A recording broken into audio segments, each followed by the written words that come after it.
going back to these Xilinx ISC. We are going to do a small extension of the finite state machine we learned in the previous lab. And so here what you can see on the screen is last week's odd parity checker. Ashwati, is it visible? Yes, ma'am. Okay. So we had done this module on odd parity checker last week, where we had a single input bit X coming, a reset clock, and an output Y. Okay. And internally we had a state variable which is mapped to a flip-flop eventually. How does the machine run? We had 3 always blocks. The first always block was to check a reset. If a reset was true, then you set the current state to 0. And the other condition was on the clock. And if on a clock, if the reset is not there, then you have to assign the next state to the current state. And what is the next state? That is a pre-computed decision which you do during the previous clock cycle. Right. So the next always block was to compute the next state. So it takes the input X or the current state. So any of these changes, it comes inside this, and depending on the current state, it decides the next state. So in my odd parity checker, when X was 0, the next state remained 0. When X was 1, next state became 1, and so on. So this was the next state generation logic. And the third always block was associated with generating the output. In a Moore machine, output is associated with state. So we check always at the current state. If the current state is 0, output is 0, current state is 1, then output is 1. Okay, so these were the 3 always blocks. And we also wrote a test bench for this. We synthesized everything. You did an assignment with some random sequence generator. All right. So this is a recap of what we did. Today I'm going to extend the same machine to a milli machine. Okay, so we'll just see what small changes have to be done. So I'll add a new source, odd parity checker, as a milli machine.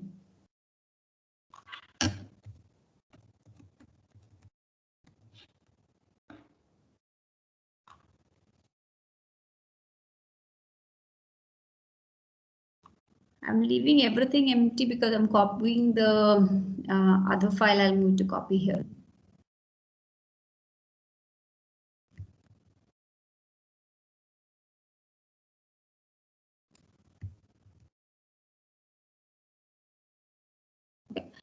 I'm just copying the code from the Moore machine to the milli machine.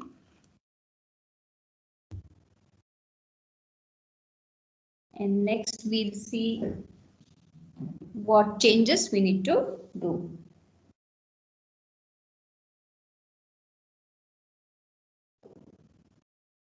Okay, so the first always block is for changing the state, so that remains the same.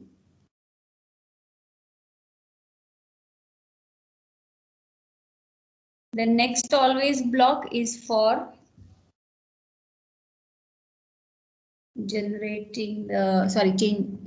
deciding the next state, so that has to remain. But in a milli machine, the output depends on not the state, but the state as well as the input. So can you quickly draw the odd parity checker as a milli machine in your copy so that we can do it here? Some of you can try that. Odd parity checker, Moore you had already drawn last time. You tried to draw the milli machine, and 1 or 2 of you paste the picture of that in the chat box. Okay, we'll wait for some FSMs to come in the chat.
Students, I got disconnected, so I'm reconnecting on my main device.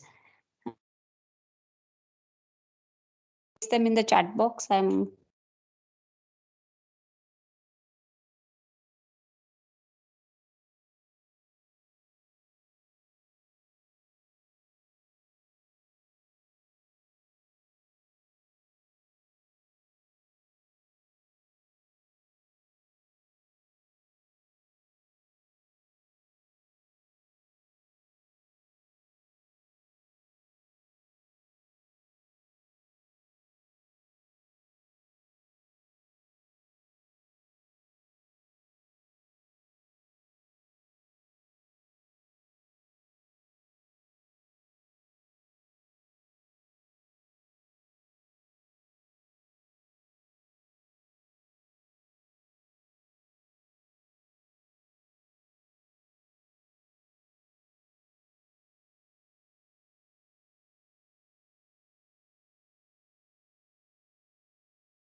okay.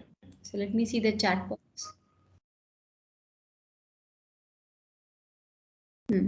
So there is odd from odd state. If a 1 comes, you have to, because this is an odd parity checker. If a 1 is coming, then you move to the even state, and then you say that the output is every circle you have to write even or odd.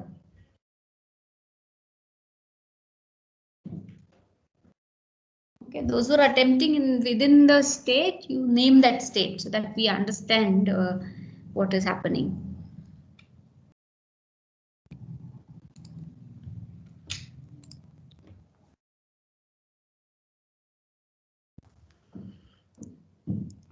Okay, so if you can see my screen, I've just whatever is the latest message, we have even state. This is an odd parity checker, so it's going to give an output 1 whenever we see odd number of ones. So I'm seeing the latest answer. Of course, all the answers above are correct. In the even state, the first state is even, we've seen nothing. In this state, if you get a 0, the output is still a 0. If you get a 1, you move to the odd state, but also make the output 1. Okay, so the output is associated with the transition from one state to the other on an input. So output changes on an input. So this we are going to reflect in our Verilog design. So coming back to the Xilinx window, here the output logic, we always block off the output logic. I'm just commenting off because we don't need it here, and that will get now integrated with the second always block. Okay, so here for the two states I have got to change them. In if the state is 0, inside this we just checked for the value of x and change the next state. But now along with the next state, I also have to generate the output. Therefore, we need a begin and end here between the if. There are multiple statements. So along with this next state, I'm going to generate the output y equal to 0. Okay. Clear? Else I will have a begin end.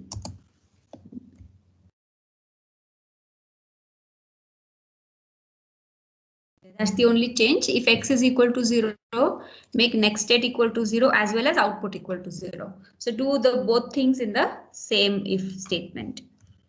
Just doing the same thing for the other case state. Y equal to 0.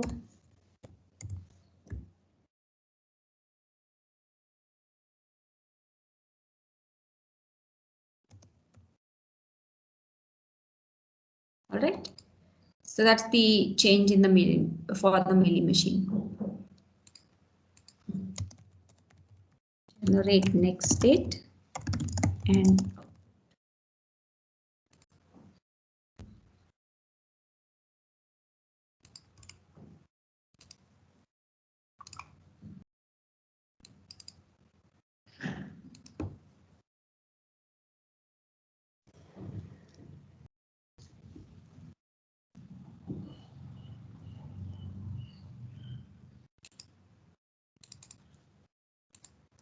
There has to be as such no change in the RTL. The all changes will be seen in the simulation. So maybe let's add a test bench to this.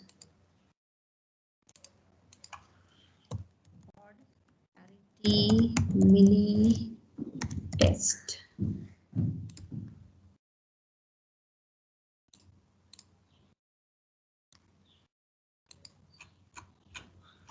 Okay, so we need that block for generating the clock.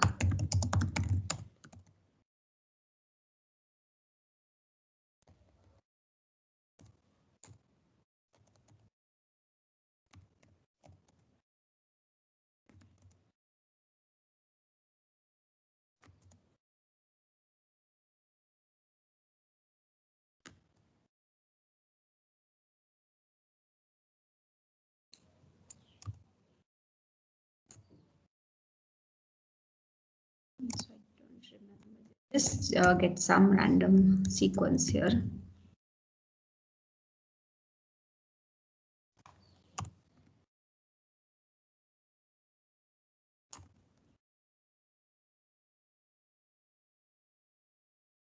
Okay, and let us see in the waveform the monitor command. You can try yourself. So I'll just go to the simulator.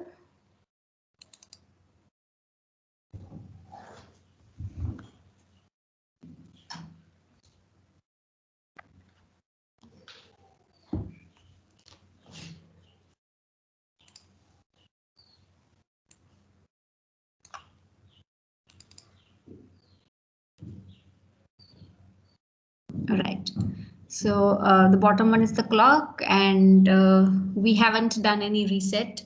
So, initially, everything was 0, so we started from state. Oh, what has happened? Output is no, we couldn't generate the output. Okay, something went wrong. We never reset that. So reset was never 1, therefore we could not begin the FSM. Okay. So in my test bench, I need to make the reset equal to 1, no matter what X is. And then after again 10 time units, let me make reset equal to 0, and then we'll start. With this change in the test bench, we should get, because right now my output is a don't care. I had not initialized the machine. Okay, so I'm doing it again.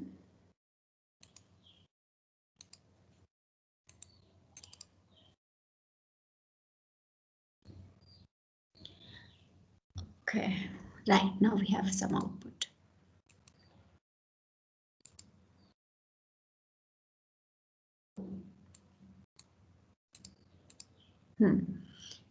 Clock, then we did the reset, so our machine has started, and X is 0, so output is 0, odd parity checker. So as soon as X goes 1, look here at time 50. At time 50, X becomes 1, and at the same time, Y becomes 1. And if you can recollect in the Moore machine, this Y became 1 at the next clock tick, that was at 55. It must have become 1 because that's when the state changes. So you can also look at the waveform for the Moore versus the milli to see the change when the output is generated. So here output is generated along with the input. That is, as soon as the input changes, the output changes. Look at time 60, where the X goes 0 and the Y immediately becomes 1 from a 0. So both of them transition at the same time in a milli machine, whereas in a Moore machine, when the clock tick comes, only then the output is generated. Okay, so output is slightly delayed in a Moore machine. Input comes, state changes, then output comes. Whereas here, as soon as input comes, output is going to come. So that's the primary difference between a Moore and a milli machine. Okay, but how do we identify, because here everything happened at 60 nanoseconds, if you can see both of them changed. So just to get a flavor of this, what change I will do is in my Verilog file, I will purposely insert some delay because the output can't come instantaneously, right? You are on the edge and that arc in that FSM will take some time to generate the output because it is also going through some combinational logic. So to mimic that, I'm going to add a slight delay in my output generation logic. So for that, in front of this y, I'm just adding #2. Okay, which says that generate the output after 2 time units. So next state changes immediately. I'm not adding a delay for the next state. I'm just adding some delay before the output generation logic. Clear? If you can see, I have added a delay of 2 units in front of that y. Okay. What effect this has, we'll again do the simulation on the same test bench.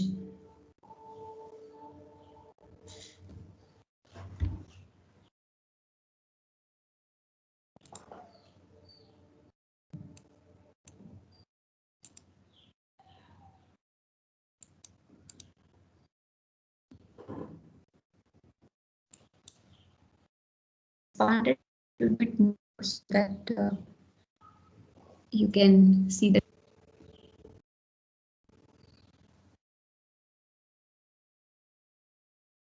Okay, right. So here I'm going to time 50. Look at time 50. Has it? Okay, I think now you can see at time 50 the x changed to 1. In our previous simulation at time 50 the y became 1, but here because I've inserted a delay of 2 at 52 y becomes 1. Okay, so this way you can get a feel that yes, the input changed, the output follows, but the state hasn't changed. So how do I see the state? Okay, here I cannot see the state in this waveform, neither in the monitor, because the state is an internal variable for us. Okay, so if I want to see what the current state is just for debugging purposes or for clearing my understanding, I'm going to also output the state. So let's do that. I will include an output. The current state which we are calculating internally. Now I am saying I'm generating it as an output so that I can monitor it in the test bench. Okay, so that's the change I have done, added it in this list, and that also changes my test bench. Okay, how do I write that here? It is before y.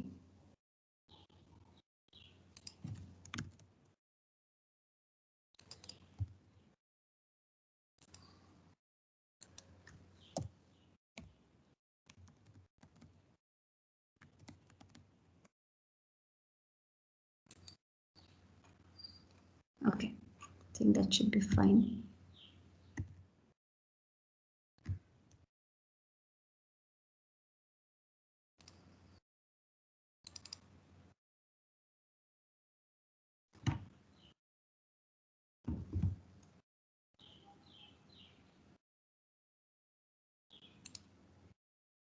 There is some problem. Oh, another instance. This is some dummy error. Okay.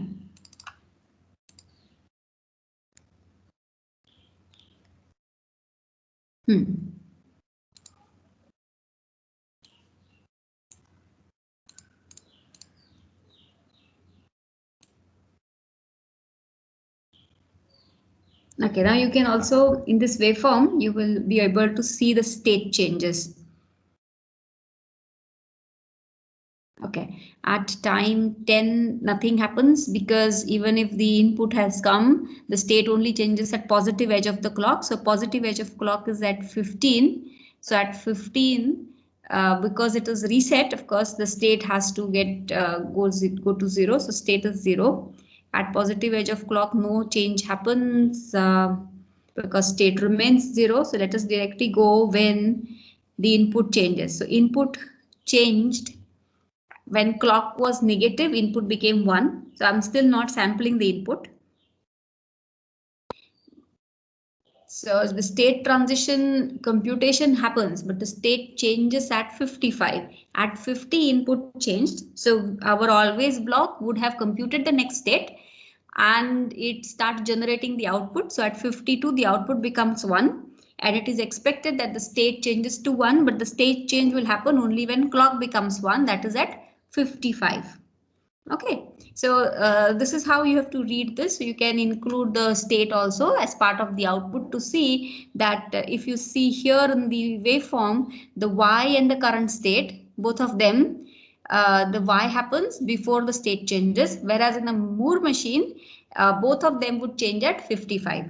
In a Milli machine, this is changing at 52, state changes at 55. Okay, that's the difference. So you can also display this difference using the monitor command. Okay, so that's the whole thing I had to explain. Now, for today's assignment, you have to do a similar exercise, what I did here with a, I'll just type in a notepad what has to be done for today. Okay, so we are doing a Moore versus Milli assignment. Okay. So simple FSM, you have to do a sequence detector. Detect the sequence 1001 with an overlap and make a Moore machine, make a Milli machine. So write both the Verilog codes and demonstrate the difference in output.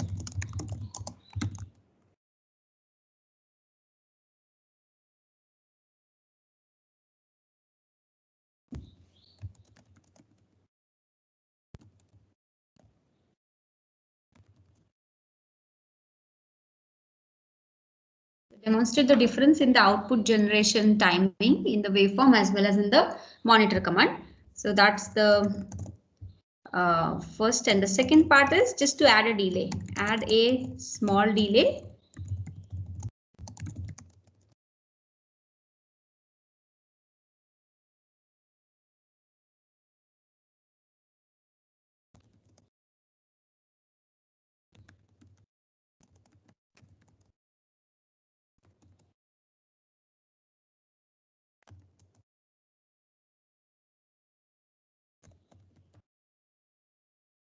So add a small delay to the output logic in the Milli machine, and then you demonstrate.